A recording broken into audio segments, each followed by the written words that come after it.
రాజకీయాల్లో మౌనంగా ఉండడం అస్సలు పనికిరాదట. కాస్త నోరు కూడా ఉండాలట.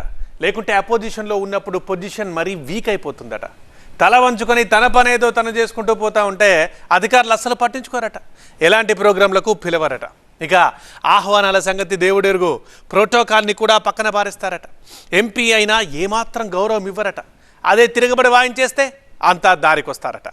సబ్జెక్ట్తో పాటు సౌండ్ కూడా ఉంటేనే రాజకీయాల్లో రీసౌండ్ చేయొచ్చట. ఆ వైసీపీ ఎంపీ అదే చేశారట. ప్రోటోకాల్ ఇవ్వండి మహాప్రభు అని ప్రాధాయపడితే ఎవరూ లెక్క చేయలేదట. అదే ఆమె ఒక్కసారి ఫుల్గా ఫైర్ అవ్వడంతో అధికారులంతా అటెన్షన్లోకి వచ్చేశారట. ఇంతకీ ఇన్నిటాలు ఏ పొలిటికల్ లేడీ గురించి, ఏదా నియోజకవర్గం?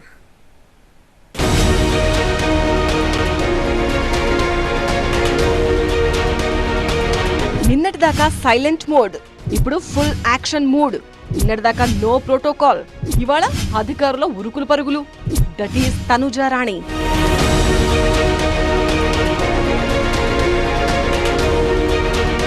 ఆమె మొదటిసారి పార్లమెంటు సభ్యురాలిగా ఎన్నికయ్యారు. ఆ తర్వాత సైలెంట్ అయ్యారట.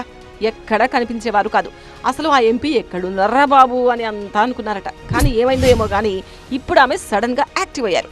అటు అధికారుల మీద, ఇటు రాజకీయ ప్రత్యర్థుల మీద మిస్సైల్స్ లాంటి మాటలతో దాడి చేస్తూ హల్చల్ చేస్తున్నారట.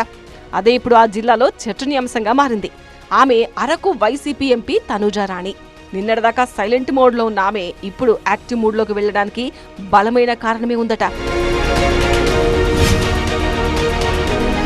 2024 ఎన్నికల్లో వైసీపీ తరపున అరకు పార్లమెంటు స్థానం నుంచి పోటీ చేసి గెలిచారు తనుజా రాణి.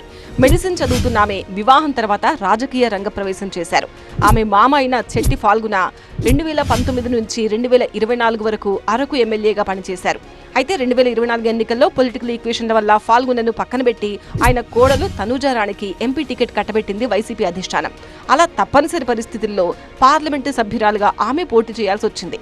రాష్ట్ర వ్యాప్తంగా వీచిన కూటమి వేవ్లో కూడా ఆమె ఎంపీగా ఎన్నికయ్యారు. ఇక అరకు పార్లమెంటు నియోజకవర్గానికి సంబంధించిన 7 అసెంబ్లీ నియోజకవర్గాల్లో 4 పార్వతీపురం మన్యం జిల్లాలో ఉన్నాయి. మన్యం జిల్లాలో ఉన్న 4 నియోజకవర్గాలను కూటమి కైవసం చేసుకుంది. దీంతో పాటు రాష్ట్రంలో కూటమి ప్రభుత్వం అధికారంలో ఉండడంతో తనుజా రాణికి ప్రోటోకాల్ సమస్య షురు అయిందట. నియోజకవర్గాల్లో జరుగుతున్న అభివృద్ధి, సంక్షేమ పథకాలకు సంబంధించిన కార్యక్రమాలకు ఆమెకు ఆహ్వానం ఉండడం లేదట. ప్రభుత్వం చేపడుతున్న కార్యక్రమాలు, ఇతర పనులకు సంబంధించిన విషయాల వివరాలు ఎంపీ తనూజకు అధికారులు అందజేయడం లేదట. ఆ మధ్య పార్లమెంట్లో జరిగిన కాఫీ షాప్ ఓపెనింగ్ తో పాటు సాలూరు ప్రభుత్వాసుపత్రి ప్రారంభోత్సవం వంటి ప్రతిష్టాత్మక కార్యక్రమాలకు కూడా తనుజా రాణికి ఆహ్వానం లేదట. అధికారులు తనను ఎంపీగా చూడడం లేదంటూ వైసీపీ క్యాడర్ దగ్గర తనుజా రాణి వాపోయేవారట. నేను ఎంపీని కదా, ప్రోటోకాల్ ఎందుకు పాటించట్లేదని ప్రశ్నించినా అధికారుల దగ్గర నుంచి ఎలాంటి సమాధానం వచ్చేది కాదట. ఈ అవమానాలను కొన్నాళ్లు భరించిన ఎంపీ చివరకు విసుగెత్తిపోయారట. దీంతో ఈ వ్యవహారాన్ని సీరియస్ గా తీసుకున్న ఆమె ఇదే అంశంపై ప్రధానికి, పార్లమెంటు వర్గాలకు ఫిర్యాదు చేస్తానని అధికారులపై విరుచుకుపడ్డారట. దీంతో అధికారులు హడలెత్తిపోయి ప్రోటోకాల్ పాటించడం మొదలుపెట్టారట. అంతేకాకుండా ఎంపీ ల్యాడ్స్ నిధులు ఖర్చు పెట్టడంలో కూడా అధికారులు నిమ్మకు నీరెత్తినట్టు వ్యవహరించారట. దీనిపై జిల్లా కలెక్టర్ ప్రభాకర రెడ్డిని ఎంపీ తనుజా రాణి ఎన్నిసార్లు అడిగినా ఫలితం కనిపించలేదట. దీంతో జిల్లా పరిషత్ సర్వసభ్య సమావేశంలో జిల్లా కలెక్టర్పై ఎంపీ ఓ రేంజ్ లో ఫైర్ అయ్యారట. ప్రజలకు ఉపయోగపడే కార్యక్రమాల కోసం ఎంపీ ల్యాడ్స్ నిధులు ఎందుకు వినియోగించడం లేదు, ఎన్నిసార్లు చెప్పినా ఎందుకు పని చేయడం లేదు, తాను చెప్పిన పనులు చేయాల్సిందేనంటూ అటాక్ చేశారట. దీంతో బెంబేలెత్తిన అధికారులు ఎంపీ నిధులకు సంబంధించిన పనులను పరుగులు పెట్టిస్తున్నారట. అరకు ఎంపీ తనుజా రాణి సమస్యలపై అలుపెరగకుండా పోరాడటం, ఆమె చేస్తున్న హల్చల్ చూసి అంతా అవాక్కవుతున్నారట. మొదటిసారి ఎంపీ అయిన తనుజకు పెద్దగా అవగాహన లేక సైలెంట్ గా ఉన్నారని మొదట్లో అంతా అనుకున్నారట. కానీ ఇప్పుడు ఆమె స్టైల్ చూసి ముక్కున వేలేసుకుంటున్నారట. ఆ మాజీ ఎమ్మెల్యే ఉన్నట్లుండి స్పీడ్ పెంచారట. అసెంబ్లీ ఎన్నికల్లో ఓటమి తర్వాత అంతగా యాక్టివ్ లేని ఆయన గత కొంతకాలంగా మాత్రం తెగ హడావుడి చేస్తున్నారట. తన నియోజకవర్గంలో నిరసనలు, ధర్నాలతో బిజీగా ఉంటున్నారట. దీంతో అక్కడ నిన్నటిదాకా స్తబ్దతగా ఉన్న రాజకీయాలు ఒక్కసారిగా గరంగరంగా మారిపోయాయి. ప్రతిపక్ష బీఆర్ఎస్, అధికార కాంగ్రెస్ మధ్య తాజా పొలిటికల్ వారికి తెరలేచిందట. అక్కడ ఇంతకీ ఎవరా లీడర్, ఏదా నియోజకవర్గం?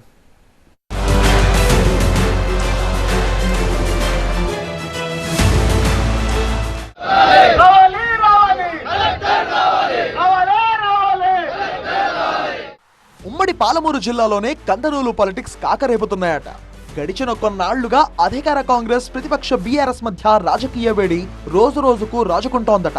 బీఆర్ఎస్ నేత మాజీ ఎమ్మెల్యే మరి జనార్దన్ రెడ్డి నియోజకవర్గంలో తెగ హల్చల్ చేస్తున్నారని పొలిటికల్ సర్కిల్స్ లో చర్చ నడుస్తోందట. తెలంగాణలో రైతుల ఆందోళనకు కారణమైన ధాన్యం కొనుగోళ్లలో జాప్యం, మొక్కజొన్న కొనుగోలు కోసం ఆయన రైతుల తరపున రంగంలోకి దిగి ఆందోళనను తీవ్ర స్థాయిలోకి తీసుకెళ్లారు. ఇన్నాళ్లు సైలెంట్ గా ఉన్న ఆయన ఈ మధ్య తరచూ నియోజకవర్గానికి రావడం, ఆందోళనలు ధర్నాలతో తెగ హడావిడి చేస్తున్నారని గులాబీ కేడర్ మురిసిపోతోందట.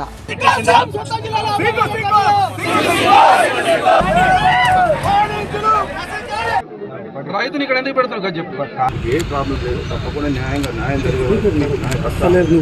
అసెంబ్లీ ఎన్నికల ఓటమితో కుదేలైన మరి జనార్దన్ రెడ్డి ఆ తర్వాత పెద్దగా నియోజకవర్గంలో కనిపించింది లేదు, రాజకీయంగానూ వినిపించింది లేదు. అడపాదడపా నియోజకవర్గానికి వచ్చి వెళ్తుండేవారట. అయితే తాజాగా పూర్తిగా నియోజకవర్గంపైనే దృష్టి సారించారట మరి జనార్దన్ రెడ్డి. కుమ్మెర జాతర ఘటనలో చిన్నారి మరణం, ఆ తర్వాత ఆందోళనలు, ఇటీవలే రైతులకు మద్దతుగా రాస్తారోకో నిర్వహించడం, ఇలా పలు కార్యక్రమాలతో ఆయన బిజీగా మారిపోయారట. అంతేకాకుండా వరి ధాన్యం లోడుతో ఉన్న ట్రాక్టర్ ను కలెక్టరేట్ కు తీసుకువెళ్లి హల్చల్ చేస్తున్న ఘటనతో ఆయన పూర్తిగా లైమ్ లైట్ లోకి వచ్చేస్తారని గులాబీ కేడర్ భావిస్తోందట.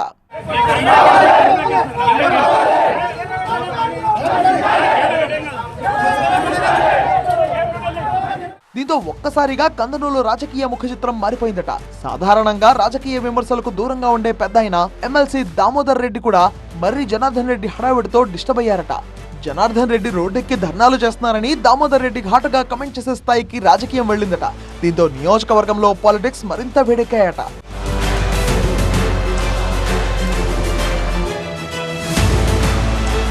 ఇక రాబోయే ఎన్నికలను దృష్టిలో ఉంచుకుని మాజీ ఎమ్మెల్యే మర్రి జనార్దన్ రెడ్డి అడుగులు వేస్తున్నారని ఆయన అనుచరులు చెప్తున్నారట. అధికార పక్షం ఇన్నాళ్లు ఏం చేస్తుందో అని సైలెంట్ గా చూసామని, ఇక ప్రజాక్షేత్రంలో అధికార పక్షాన్ని గట్టిగా నిలదీద్దామనే కేడర్ కు మర్రి జనార్దన్ దిశానిర్దేశం చేశారట. అందులో భాగంగానే ప్రజల సమస్యలు, ఆందోళనలు ఏమున్నా సరే ముందు వెనక చూడకుండా ఇట్టే నాగర్ కర్నూల్లో వాలిపోతున్నారట. తనతో పాటు కేడర్ కూడా ప్రజాక్షేత్రంలోనే ఉండి వచ్చే ఎన్నికల్లో సత్తా చాటడమే లక్ష్యంగా పావులు గదుపుతున్నారట. కందనూలులో మర్రి మైలేజ్ గేమ్ తో పాలిటిక్స్ ఒక్కసారిగా హాట్ గా మారాయట. పరిస్థితులు ఇలానే కొనసాగితే రానున్న రోజుల్లో కందనూలు రాజకీయాలు రాష్ట్రంలోనే కాకరేపే అవకాశం ఉందని లోకల్ టాక్. మరి ఈ ఆందోళనతో మర్రికి ఎంత ఇమేజ్ పెరుగుతుందో చూడాలంటున్నాయి పొలిటికల్ సర్కిల్స్. ఏ ఎన్నికలు జరిగినా ఆ నియోజకవర్గంలో రెడ్డి సామాజిక వర్గం నేతలు తప్ప మిగిలిన వారు గెలిచిన దాఖలాలు లేవు. అయితే 2024 ఎన్నికల్లో మాత్రం ఆ సంప్రదాయానికి బ్రేక్ పడింది. ఆ ఎన్నికల్లో యాదవ సామాజిక వర్గానికి చెందిన నేత టీడీపీ ఎమ్మెల్యేగా గెలిచారు. దీంతో కులాల కూడికలు, తీసివేతలు చేసిన వైసీపీ ఈసారి అక్కడ కొత్త వ్యూహానికి తెరదీసిందట. రెడ్డి సామాజిక వర్గ నేతను కాదని యాదవ వర్గానికి చెందిన నేతను ఆ నియోజకవర్గ దళపతిగా నియమించడానికి లైన్ క్లియర్ చేసిందట. ఇంతకీ ఎవరా లీడర్, ఏదా నియోజకవర్గం?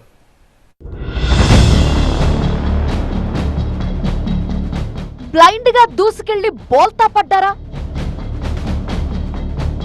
మైండ్ గేమ్ ఆడితేనే మైదుకూరులో విజయం. పెద్ద ఆయన రఘురామిరెడ్డి అవుట్. మైదుకూరు వైసీపీ దళపతిగా రమేష్ యాదవ్. రాబోయే ఎన్నికల్లో యాదవ్ వర్సెస్ యాదవ్. కడప జిల్లా మైదుకూరు నియోజకవర్గంలో రాజకీయ చైతన్యం అంతగా లేదని చెప్తారు. అక్కడ రెడ్డి సామాజిక వర్గానికి చెందిన నేతలే మొదటి నుండి తమ హవాని కొనసాగించారు. మొదట కాంగ్రెస్ పార్టీ, ఆ తర్వాత వైఎస్ఆర్సీపీ అక్కడ తమ ఆధిపత్యాన్ని కొనసాగిస్తూ వచ్చాయి. అయితే 2024 ఎన్నికల్లో మాత్రం అనూహ్యంగా మైదుకూరు నియోజకవర్గం నుంచి యాదవ సామాజిక వర్గానికి చెందిన పుట్టా సుధాకర్ యాదవ్ గెలిచారు. టీడీపీ తరపున ఆయన పోటీ చేసి విజయ బావుటా ఎగురవేశారు. దీంతో మైదుకూరులో పొలిటికల్ ఈక్వేషన్స్ ఒక్కసారిగా మారిపోయాయి. మైదుకూరులో వైసీపీ ఇన్ఛార్జిగా ఉన్న రఘురామిరెడ్డికి వయసు మీద పట్టడంతో ఆయన బయట తిరగలేకపోతున్నారట.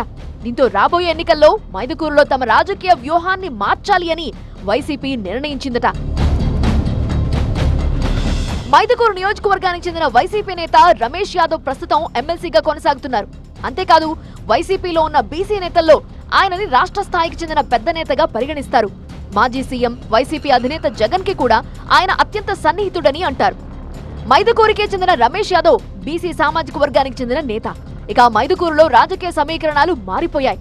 దీంతో టీడీపీ ఎమ్మెల్యే సుధాకర్ యాదవ్ ని ఢీకొట్టాలంటే యాదవ సామాజిక వర్గానికి చెందిన నేతని బరిలో దించితే విజయం సులభం అని వైసీపీ హైకమాండ్ భావిస్తోందట. దీంతో రమేష్ యాదవ్ ని మైదుకూరు వైసీపీ ఇన్ఛార్జిగా నియమించే అవకాశాలు ఎక్కువగా కనబడుతున్నాయట. మైదుకూరులో సామాజిక వర్గ పరంగా తనకున్న బలాన్ని, అలానే అక్కడ వైసీపీకి సంస్థాగతంగా ఉన్న బలాన్ని కూడగట్టుకుంటే రాబోయే ఎన్నికల్లో రమేష్ యాదవ్ సునాయాసంగా గెలుస్తారని అంచనాలు కడుతోంది వైసీపీ హైకమాండ్. రాబోయే ఎన్నికల్లో రమేష్ యాదవ్ నే మైదుకూరి బరి నుంచి వైసీపీ దింపుతుందని పార్టీ వర్గాల్లో టాక్ నడుస్తోంది. ఇక వయసు రీత్యా తిరగలేని పరిస్థితుల్లో ఉన్న రఘురామిరెడ్డికి పార్టీ పరంగా పెద్దపీట వేయాలని వైసీపీ పెద్దలు ఆలోచిస్తున్నారట. రమేష్ యాదవ్ ను మైదుకూరు ఇన్ఛార్జిగా నియమిస్తే వచ్చే ఎన్నికల్లో అక్కడ గెలుపు తమకి నల్లేరు మీద నడకే అని జగన్ భావిస్తున్నారట. దీంతో మైదుకూరు వైసీపీ దళపతిగా రమేష్ యాదవ్ ని ఎంపిక చేస్తారని పార్టీ వర్గాల్లో చర్చ జరుగుతోందట. దీంతో రాబోయే ఎన్నికల్లో మైదుకూరులో యాదవ్ వర్సెస్ యాదవ్ గా ఎన్నికలు జరిగే అవకాశం కనపడుతోంది అంటున్నారు విశ్లేషకులు.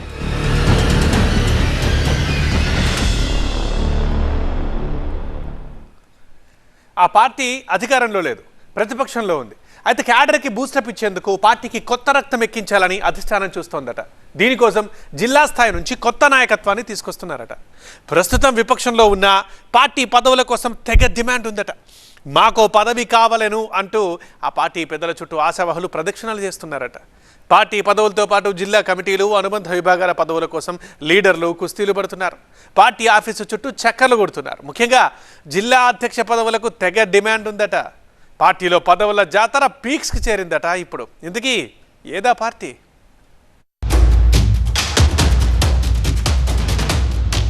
తెలంగాణ రాజకీయాల్లో ప్రస్తుతం బీఆర్ఎస్ లో అంతర్గత పరిణామాలు ఆసక్తికరంగా మారాయట. గత ఎన్నికల్లో పరాజయం తర్వాత పార్టీని క్షేత్రస్థాయి నుంచి బలోపేతం చేయడమే లక్ష్యంగా గులాబీవాస్ కేసీఆర్ కీలక నిర్ణయం తీసుకున్నారు. రాష్ట్ర కమిటీ మినహా మండల స్థాయి నుంచి జిల్లా స్థాయి వరకు ఉన్న అన్ని కమిటీలను, వాటి అనుబంధ సంఘాలను రద్దు చేస్తూ ఇటీవలి ప్లీనరీలో ప్రకటించారు. దీంతో ఇప్పుడు గులాబీ పార్టీలో పదవుల జాతరకు తెరలేచింది. నియోజకవర్గాలకు కొత్త ఇన్ఛార్జీలను నియమించడంతో పాటు అన్ని జిల్లాలకు కొత్త నాయకత్వాన్ని తీసుకురావాలని పార్టీ అధిష్టానం భావిస్తోందట. బీఆర్ఎస్ ప్రస్తుతం ప్రతిపక్షంలో ఉన్నప్పటికీ పార్టీ పదవుల కోసం నేతలు విపరీతమైన ఆసక్తి కనబరుస్తున్నారని గులాబీ వర్గాల్లో తెగ చర్చ జరుగుతోందట. ముఖ్యంగా జిల్లా పార్టీ అధ్యక్ష పదవులకు ఇప్పుడు భారీ డిమాండ్ ఏర్పడిందట. జిల్లా అధ్యక్షుడిగా అవకాశం దక్కితే రాబోయే ఎన్నికల్లో ఆ నేతకు ఎమ్మెల్యే టికెట్ దాదాపు ఖాయమనే ప్రచారం పార్టీ వర్గాల్లో జరుగుతోందట. ఈ క్రమంలోనే ఆశావాహులు తమ ప్రయత్నాలను ముమ్మరం చేశారు.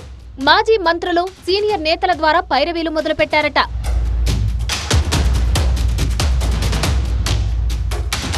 BRS working president KTR, party senior నేత హరీష్ రావు నివాసాల దగ్గర ఆశావాహుల సందడి కనిపిస్తుంది. తమకు ఏదో ఒక స్థాయిలో ప్రాధాన్యత కల్పించాలని, పార్టీ కష్టకాలంలో ఉన్నప్పుడు అండగా నిలబడ్డామని, భవిష్యత్తులో కూడా నిలబడతామని నేతలు చెబుతున్నారట. మరోవైపు బీఆర్ఎస్ విద్యార్థి విభాగం, యూత్ వింగ్ పదవుల కోసం కూడా గట్టి పోటీ నెలకొందట. యువ నేతలు పెద్ద ఎత్తున తమ బయోడేటాలను సిద్ధం చేసుకుని అధిష్టానం దృష్టిలో పడేందుకు ప్రయత్నిస్తున్నారట. ఇక పార్టీని విడి ఇతర పార్టీలో చేరిన బీఆర్ఎస్ ఎమ్మెల్యేల నియోజకవర్గాలపై మరికొందరు ఆశావహులు కన్నేశారట. ఆ నియోజకవర్గాలపై కొందరు నేతలు ఖర్చీపులు వేసుకుని కూర్చున్నారట. ఆ నియోజకవర్గాల్లో తమకు ఇన్ఛార్జీలుగా బాధ్యతలు ఇస్తే పార్టీని నిలబెడతామని, వచ్చే ఎన్నికల్లో ఆయా స్థానాలను గెలిపించుకొస్తామని కొందరు నేతలు ప్రతిపాదనలు పెడుతున్నారట.